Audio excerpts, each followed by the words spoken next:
Bom dia, irmãos. Graça e a paz do nosso Senhor e Salvador Jesus Cristo. Amém? Que Deus abençoe você e a sua família.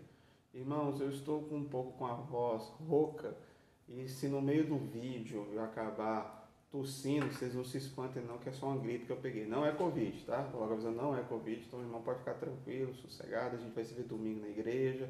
Você pode ficar sossegado que eu vou estar lá com a máscara, dentro dos padrões estabelecidos e tudo mais. Mas, irmãos, nós estamos aqui para a nossa escola bíblica dominical e temos o tema hoje do estudo de número 15, as Escrituras Sagradas, baseado no livro de 2 Timóteo, no capítulo 3, a partir do verso 1.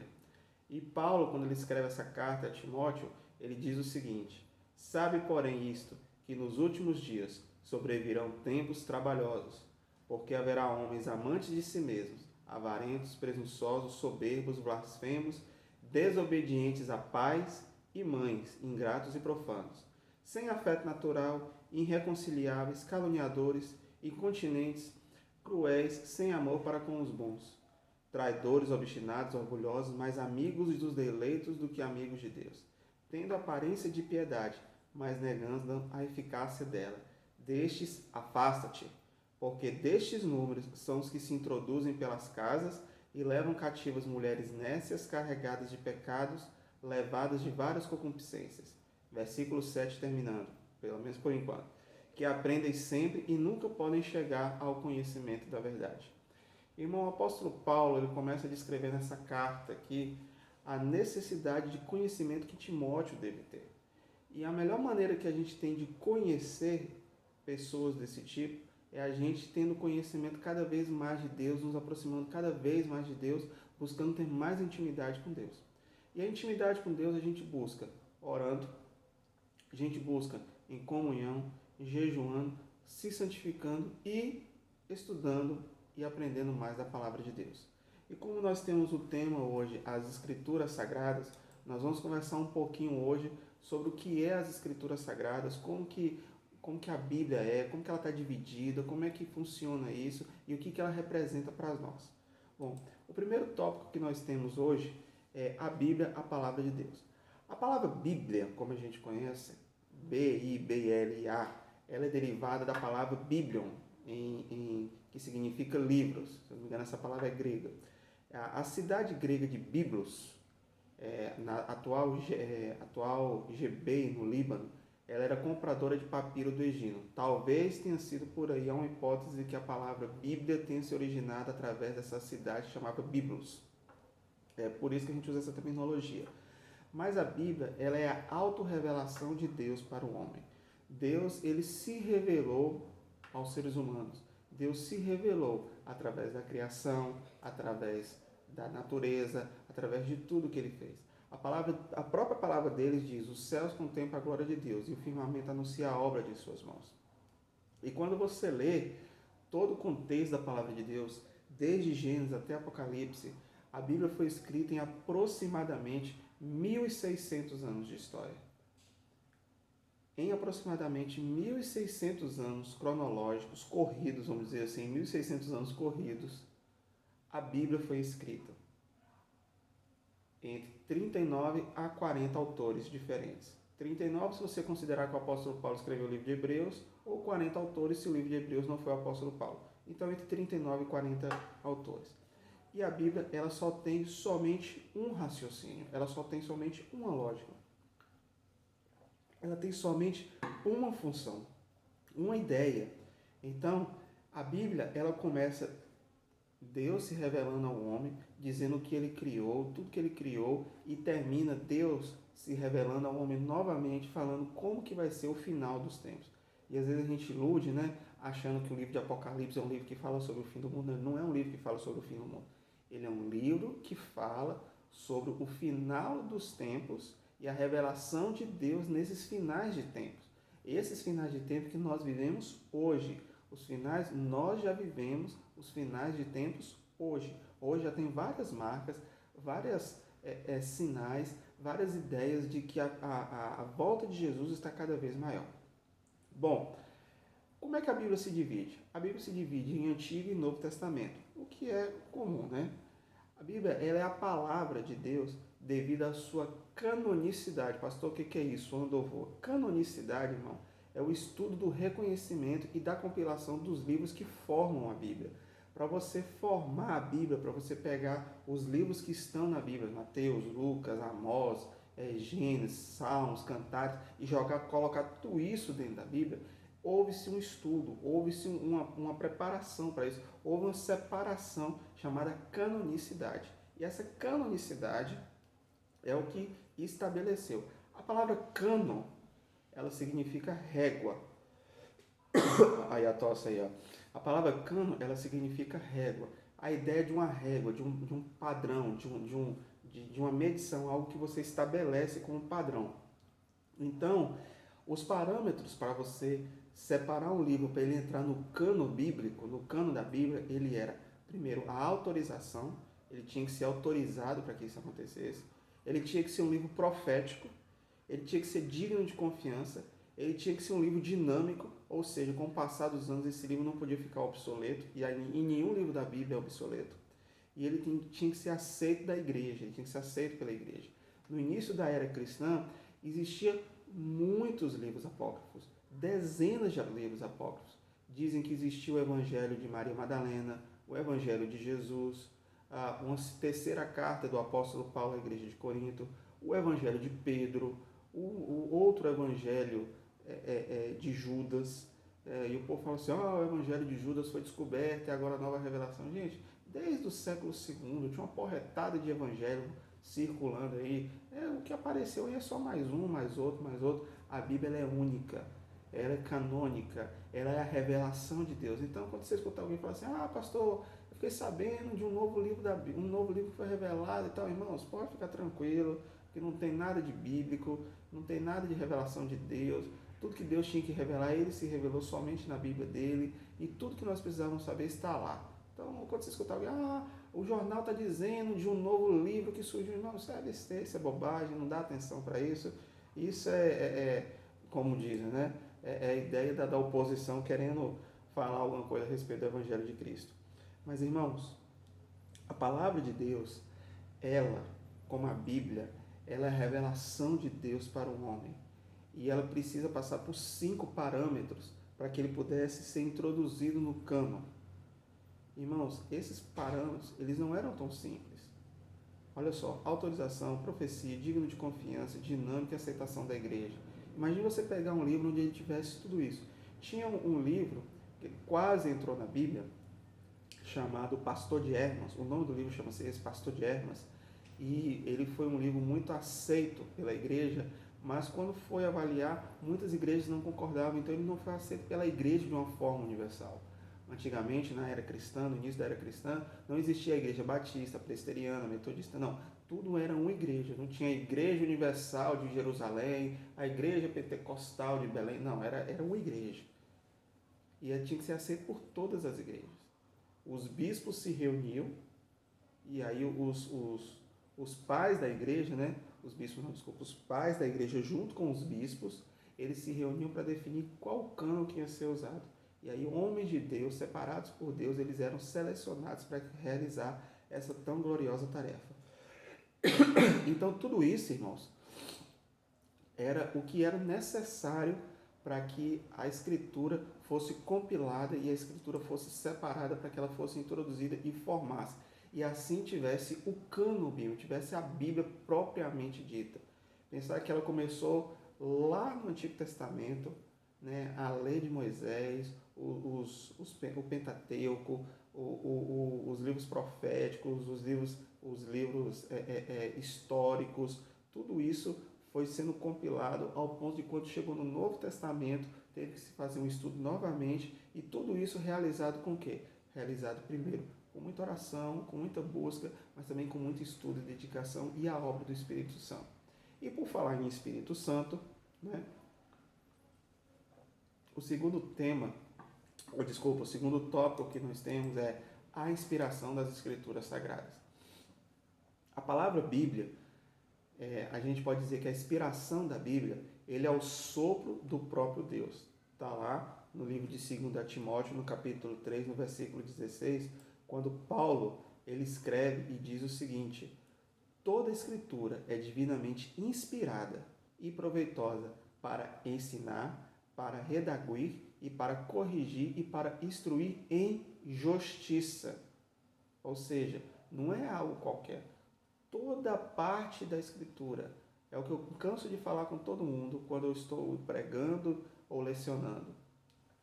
Tudo que está escrito na Bíblia tem uma razão, um motivo para estar lá. Ah, pastor, mas tem que ter genealogia na Bíblia? Tem que ter genealogia na Bíblia também. Ah, mas o livro de Levíticos ele é tão chatinho porque é lei. Irmãos, mas é necessário que a gente estendesse aquelas leis e estudasse para poder entender. Só para você ter ideia, só uma curiosidade aqui para o irmão ter uma ideia. O livro de Crônicas, quando ele começa, o livro de Crônicas tem 9 capítulos de genealogia. Aí você vai falar assim, mas para que 9 capítulos de genealogia no livro de Crônicas? Porque o livro de Crônicas ele foi um livro escrito depois do exílio babilônico. O que aconteceu no exílio babilônico? O povo de Deus ficou 70 anos no exílio para aprender que só existia um Deus. E aí separou todo o povo que era escolhido, os judeus, não os samaritanos que se misturaram lá da tribo do norte, mas os judeus da tribo do sul, eles foram selecionados. E aí foi falando família por família, descendente por descendente, pessoa por pessoa. Por isso, 9 capítulos de genealogia, para que quando eles chegassem na terra prometida que Deus deu para eles, sob a liderança de Zorobabel, eles pudessem falar assim, não, peraí, quem é esse povo? Vou pegar aqui e vou ler aqui, ó. Ah, fulano que gerou fulano, que gerou fulano, que gerou fulano. É esse pessoal que eu estou precisando. Então, tudo na Bíblia tem um motivo para estar lá. A palavra telpineutos significa que é a própria palavra para inspiração da Bíblia. A palavra inspiração é representada por essa palavra telpineutos em grego. No livro de 2 Pedro, no capítulo 1, versículo 21, diz o seguinte: porque a profecia nunca foi produzida por vontade de homens algum, mas aos homens santos de Deus falaram inspirados pelo Espírito Santo de Deus. Então, o Espírito Santo inspirou os homens, os autores bíblicos, a poder escrever a Bíblia. Ah, mas pastor, como é que foi essa inspiração? Aí nós vamos cair numa ideia mais teológica, né? Mas essa inspiração era chamada de inspiração neortodoxa, inspiração do ditado verbal, teoria da inspiração limitada e teoria da inspiração verbal e plenária. Aí agora nós vamos estudar cada uma delas para o irmão poder entender o que significa cada uma delas. Bom, a teoria neortodoxa da inspiração enfatiza a transcendência de Deus.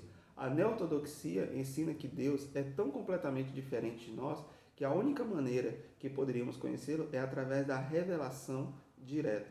Então, a ideia de um Deus transcendente, de um Deus longe, de um Deus que está afastado e que, particularmente, eu discordo um pouco dessa aqui, isso aqui é uma opinião particular minha, né?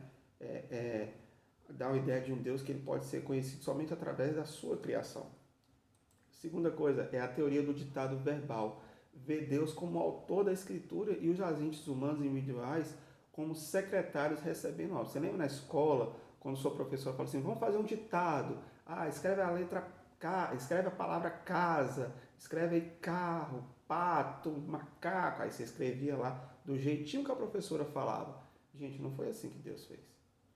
Quando você pega livros escritos pelo apóstolo Paulo, você vê todo um sistema ordenando uma poesia. Quando você pega os livros, as cartas do apóstolo Pedro, você não vê isso. Quando você vê a escrita de Mateus, no Evangelho de Mateus, você vê que ele direciona a escrita para enfatizar a chegada do Messias. Quando você vê o livro de João, você vê Jesus sendo estabelecido ali como Filho de Deus, como o Verbo vivo. Então, tem diferenças. Então, essa ideia de um Deus que ditou, escreve aí agora, A, B, D, isso aí eu particularmente também discordo, entendeu? A teoria da inspiração limitada é a teoria que é oposta ao ditado verbal. Limita o poder de Deus. E o poder de Deus ele não é limitado. Enquanto a segunda vê a Escritura como sendo grande parte de uma obra de Deus, a primeira vê a Escritura como sendo, primeiramente, um trabalho do homem com a ajuda limitada de Deus. Ou seja, o homem escreveu e o Espírito Santo ajudou. Irmãos, não foi assim. Tem alguns pastores aí, alguns pregadores que falam que o apóstolo Paulo não sabia que ele estava escrevendo um dos maiores tratados, falou, gente, uma mentira. O apóstolo Paulo sabia sim o que ele estava escrevendo. Moisés sabia o que ele estava escrevendo. Davi, Asaf, Mateus, João Marcos, Lucas. Irmãos, cada um dos autores bíblicos sabia o que eles estavam escrevendo. E isso, irmãos, vem falar que eles não tinham noção do que eles estavam fazendo. Não, eles tinham noção. Tanto que eles tinham um grande cuidado, todo um zelo, todo um preparo para se fazer. E isso, irmãos, era extremamente cuidadoso da parte deles. E a teoria final, que também é a teoria do cristianismo ortodoxo, é a teoria da inspiração verbal e plenária. A palavra plenária significa completa ou repleta. E a verbal significa as palavras das Escrituras. Sendo assim, é uma inspiração plenária e verbal. Ou seja, é a teoria de que cada palavra na Bíblia é a própria palavra de Deus. Não significa apenas que as ideias ou os pensamentos são inspirados, mas são as próprias palavras. Não traz aquela ideia de um ditado que Deus foi ditando e o homem foi escrevendo. Mas Deus também não fez ali robozinhos, fantoches, aonde eles iam escrevendo do jeito que Deus queria. Não, Deus dava liberdade para que ele pudesse colocar as ideias dele, as expressões dele, o palavreado dele, o conhecimento dele, o intelecto dele e tudo aquilo. Então, Deus, ele é maravilhoso. Ele coordenou, ele orientou, ele inspirou a Escritura Sagrada, mas mesmo assim ele não deixou que a coisa ocorresse de qualquer maneira. E essa inspiração, essa teoria da inspiração, dessa teoria final, da inspiração verbal e plenária, ela traz uma ideia de uma inspiração completa, de uma inspiração de um Deus que foi o causador original, e ele foi o causador original da própria palavra dele, os homens de Deus como instrumentos, e realmente eles foram instrumentos na mão de Deus. E o que aconteceu nisso tudo? A Bíblia como produto final, a revelação dele, a palavra dele, aquilo que ele colocou para nós, aquilo que ele colocou em nossas vidas, para que pudéssemos conhecer e saber dele.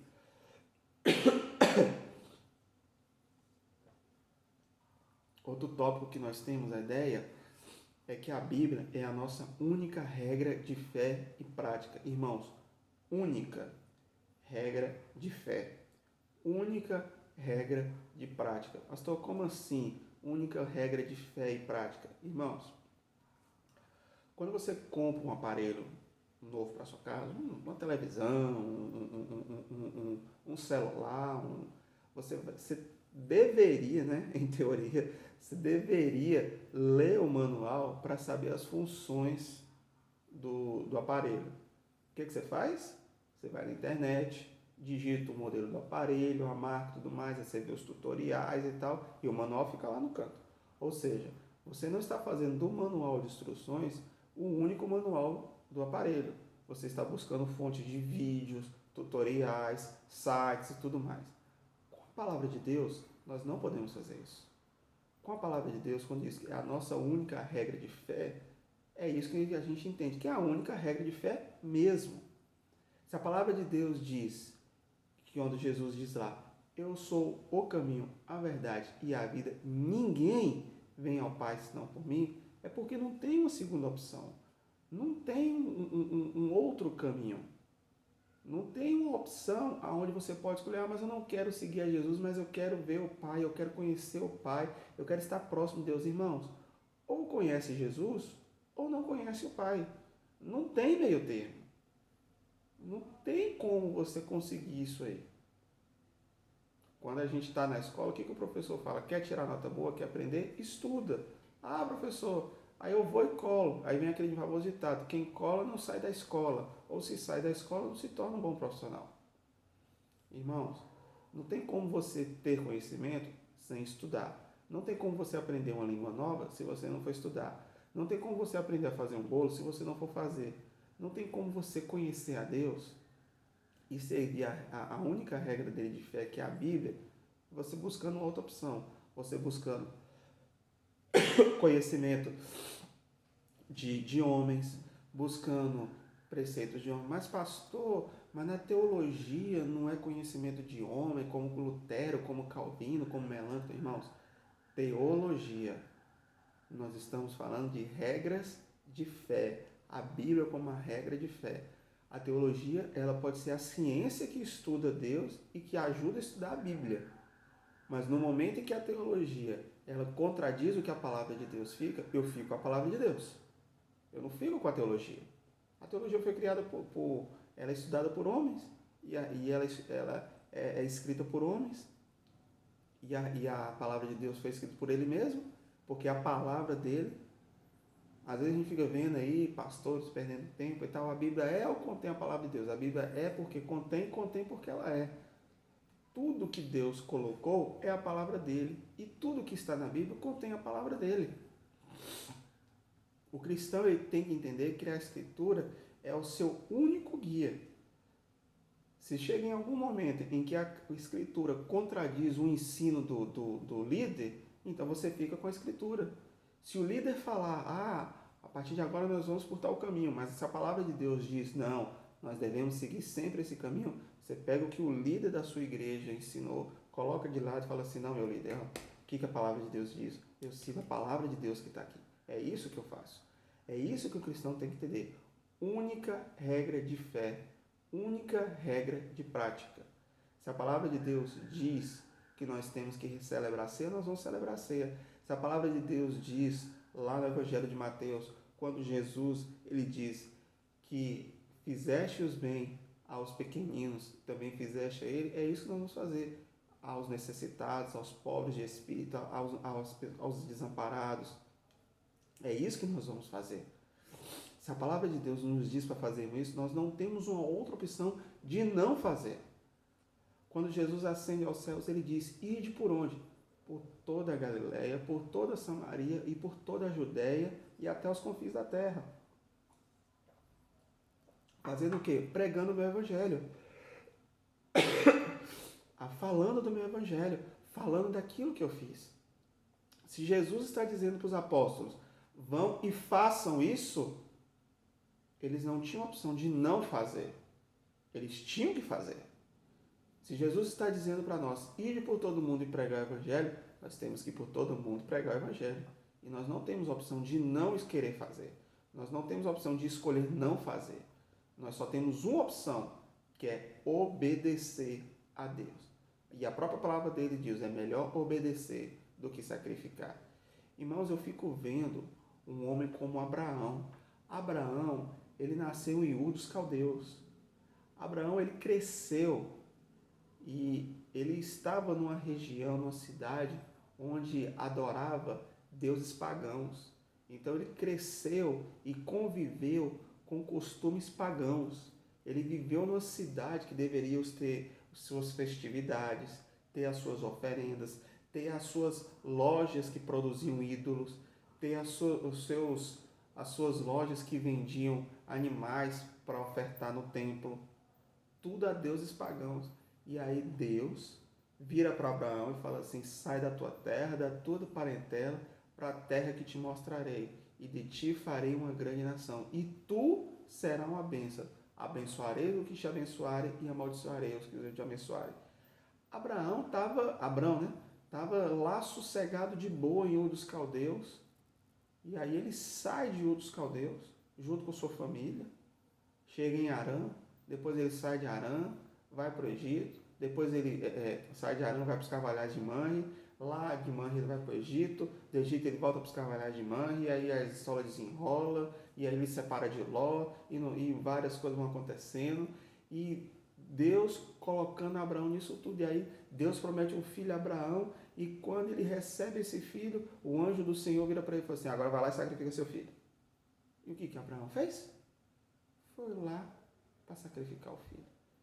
Irmão, você tem ideia da responsabilidade que ele tinha? Do aprendizado que ele teve e da obediência que ele teve, sem pestanejar? E hoje a gente lê a Bíblia, lê o versículo e fala, não, mas eu interpreto dessa maneira. Não, irmãos, não tem interpretação da nossa maneira. Não tem eu penso, eu acho, eu acredito. Não existe isso para o cristão. Para o cristão a Bíblia diz e eu faço. E ponto final. Ah, pastor, mas a Bíblia está dizendo que eu tenho que abandonar a minha vida antiga com todos os meus costumes e passar a viver uma nova vida com Cristo. Sim. Está dizendo que você vai fazer. Ah, mas eu não concordo. Deus não pediu sua opinião na hora que ele estava escrevendo. Ele simplesmente mandou. E a gente faz. Lembra quando você é garoto? Que você tem que obedecer o pai e a mãe? Quando você morava na casa do seu pai e da sua mãe? Que sua mãe virava para você e falava assim, meu filho faz isso, mas eu não quero. Mas não perguntei se você quer, eu estou mandando. E pronto, acabou. E fazia isso e obedecia, porque se não obedecesse, a chinela cantava lá, a correia, o cinto, a vara, dava um jeito lá e rapidinho você obedecia. Pois é, Deus usa o cajado dele para chamar as ovelhas dele para perto dele. Irmãos, esse é o nosso Deus. Outro tópico é o livre exame e a livre interpretação das Escrituras. Irmãos, depois da Idade Antiga, com a chegada da Idade Média, a Igreja Universal, que era a Igreja Católica Universal, que até então não era a Igreja somente romana, mas a Igreja Universal, ela percebeu que ela tinha um grande poder nas mãos. E a Igreja, com o passar do tempo, começou a controlar o povo, começou a coordenar o povo, começou a brigar com o Estado, começou a brigar com a monarquia, e a Igreja e o Estado disputavam o poder da região. Tinha locais em que a igreja disputava a liderança da região com monarcas, com prefeitos, com homens. E o que isso acontecia? Para que eles pudessem fazer isso, eles começaram a deturpar o evangelho, deturpar o conhecimento da Bíblia e começou a somente dar para o povo aquilo que o povo queria ouvir ou que o povo precisava ouvir segundo a orientação deles. E aí Deus levanta os pré-reformadores e os reformadores e eles defendem o livre exame das Escrituras, a famosa, uma das 5 solas da Reforma Protestante, né, que é a sola Escritura. Irmãos, isso para nós hoje é normal, mas para aquele povo daquela época, gente, isso era uma alegria maravilhosa. Por quê? Porque eles podiam estudar a Bíblia, eles podiam aprender, eles podiam entender, eles podiam interpretar a Bíblia por si só. Lógico, né? Sempre a interpretação baseada no Espírito Santo de Deus. Eu fico imaginando que aqueles homens daquela época, como eles viviam, e eu fico imaginando como que deveria ser a felicidade deles. Eles podendo interpretar, ler a Bíblia. Quando Lutero traduziu a Bíblia para o alemão, Erasmo traduziu a Bíblia para o inglês, Wycliffe traduziu a Bíblia para o inglês, e tantos outros. Quando Johannes Gutenberg pôde imprimir a Bíblia na sua primeira máquina de impressora de tipos móveis, e aí ele pôde espalhar a Bíblia por toda a Europa. Eu fico imaginando a felicidade daquele povo, que eles podiam ler aquilo. E aí eu fico imaginando, né, quando se passava o vigário, o padre, passava o arcebispo, e aí o vendedor de fruta, o catador de lixo, o açougueiro que vendia animal na feira, ele podia apontar para aquilo e falar, aquilo dali, aquilo é um charlatão, eu sou um sacerdote, porque eu sou o sacerdote do meu lar. Eu ensino a Bíblia para os meus filhos, eu ensino a Bíblia para a minha família, eu sou um sacerdote. Aquele ali é um charlatão que durante anos ouviu somente o que a igreja falava. O corredor de galinha, o vaqueiro que tirava o leite, que andava sujo, que colocava o pé no meio do curral sujo, e o vigário que ficava lá no seu trono de glória dentro da igreja, impecável. Aquelas pessoas podiam falar assim, aquele ali é um charlatão, eu sou o sacerdote do meu lar. Somos nós os sacerdotes dos nossos lares hoje. Com a sola escritura, com o ensino dos reformadores, significava que todo cristão ele tinha condição de estudar e conhecer o conteúdo bíblico por si só. Mas é lógico, né? Conhecimento sempre baseado e sempre inspirado pelo Espírito Santo. Olha o que Atos capítulo 17, versículo 11 diz para nós. Os bereanos eram os mais nobres do que os tessalonicenses, porquanto receberam a mensagem com vívido interesse e dedicaram-se ao estudo diário das Escrituras, com o propósito de avaliar se tudo correspondia à verdade. Os bereanos são a igreja de Bereia, a igreja antiga de Bereia.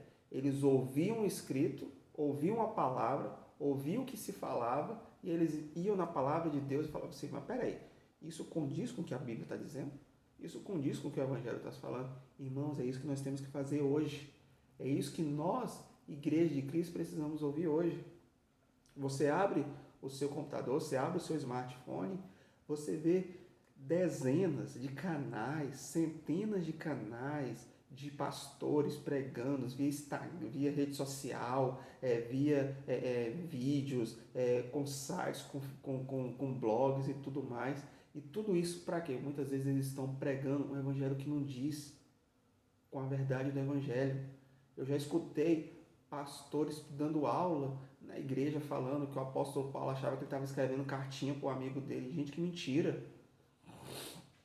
Eu fico vendo esses livros aí, o código secreto da Bíblia, a linguagem oculta na Bíblia. Gente, não existe linguagem oculta na Bíblia, não existe código secreto na Bíblia. Deus não fez brincadeira de esconde-esconde com a gente. Deus se revelou a nós. Ele escreveu lá e basta a gente ler e interpretar, segundo o que a teologia nos ensina, segundo o que o Espírito Santo nos inspira e segundo o conhecimento que nós devemos ter. É isso que nós devemos fazer. As pessoas na Idade Média puderam fazer o livre exame das Escrituras, mas não a livre interpretação baseada somente naquilo que eles conheciam. Eles tinham que entender, eles tinham que saber, eles tinham que ter conhecimento prévio daquilo tudo. E todo cristão, ele deve ter cuidado, muito cuidado, com a sua capacidade de fazer a sua própria interpretação da Bíblia. Como é que você acha que surgiu o modernismo e o secularismo? Cada um foi interpretando da maneira como queria. Cada um foi achando e tendo a ideia de que não, a palavra de Deus para mim tem significado que não, eu acho que é assim. Irmãos, não é eu acho. O cristão não fala eu acho. O cristão não fala eu penso. Não, o cristão fala a Bíblia diz e eu obedeço. E ponto final. Mas a Bíblia é contra o que meu líder está falando. Não posso fazer nada. A Bíblia é contra o que a igreja está pregando. A igreja está pregando contra a palavra de Deus. Não é a Bíblia, não é o que a Bíblia está pregando contra a igreja. É a igreja que está pregando contra a Bíblia. Irmãos, o Evangelho de Jesus Cristo, ele é simples, ele é único, ele é maravilhoso, ele é perfeito. Ele é a revelação de Deus. Qual é a sensação que você tem quando a pessoa vira para você e fala assim, fulano, eu quero me confessar com você porque você é uma pessoa da minha confiança, eu tenho algo muito importante para te contar. E quando a pessoa confessa isso para você, você fica pensando assim, nossa, ele escolheu a mim para poder confiar esse tamanho desse segredo. Irmãos, Deus confiou em nós para que tivéssemos condições de ler. E nós estamos lendo, não é escrito qualquer. Nós estamos lendo a revelação do Deus Altíssimo, do Deus único, do Deus Todo-Poderoso. Aquele que é, hoje e será eternamente, que não muda. O Deus Criador, que é o Alfa e o Ômega, o princípio e o fim, que esteve desde a criação, que morreu na cruz, mas que está vivo ao lado do nosso Pai e está pronto para voltar para buscar a igreja dele. Teologia, irmãos, é como qualquer outra ciência, requer estudo e dedicação. E um estudioso bíblico que se preze, eles têm que estar em constante estudo da Bíblia. Mas isso não significa que ele tem que interpretar a Bíblia segundo somente a teologia. Ele tem que buscar do Espírito Santo de Deus. É através do Espírito Santo que Deus passa a palavra para ele e aí ele prega para o povo. E concluindo, para o cristão saber que a Bíblia é a única regra de fé e prática, ultimamente não tem sido algo tão simples. Em um mundo globalizado, cheio de informações e com inúmeras influências erradas, é muito fácil se confundir. E é mesmo. Porém, infelizmente, tem crescido, existe dois tipos de cristãos dentro da igreja, o cristão nominal e o cristão autêntico. Irmãos, é duro falar, mas hoje a balança do cristão nominal está mais pesada do que a balança do cristão autêntico. Tem mais cristão nominal do que o cristão autêntico. E o que isso significa? Isso significa que nós temos uma quantidade de números, mas não uma questão de qualidade. A vida do cristão é uma constante batalha. Mesmo que muitas vezes não pareça, vivemos em uma guerra espiritual constante. Irmãos, a nossa arma é a nossa fé. E nós temos fé quando nós buscamos de Deus. E buscamos de Deus orando, mas também lendo a sua palavra. Larga seu telefone um pouquinho, joga seu telefone de lado, pega a palavra de Deus e lê. Vai ler um capítulo por dia. Ah, pastor, mas eu vou levar 3 anos para ler a Bíblia. Você está com pressa para quê? Você está com pressa para quê? Você tem vestibular da Bíblia para fazer? Você tem concurso público da Bíblia para fazer? Você tem que apresentar um relatório no final de semana? Não, vai ler com calma, irmãos. É melhor você ler um capítulo e entender do que você ler 10 capítulos e não entender nada. Então, você vai ler a Bíblia. E quando você acabar de ler a Bíblia uma vez, sabe o que você vai fazer? Você vai ler de novo. E quando você acabar de novo, vai ler de novo. E de novo, de novo, de novo, de novo, de novo. Até o dia que você morrer e você não precisar ler ela. Porque quando você morrer, se você entregou a sua vida para Cristo, você estará lá na glória celestial com o Pai. Vamos orar? Pai, muito obrigado por tudo que o Senhor tem feito. Eu te agradeço por tudo que o Senhor tem realizado. Que em nome de Jesus o Senhor possa nos guardar e nos proteger. Derrama a tua unção, tua graça, teu poder e que cada vez mais possamos aprender da tua palavra. Em nome de Jesus, amém. Que Deus te abençoe e que Deus te guarde.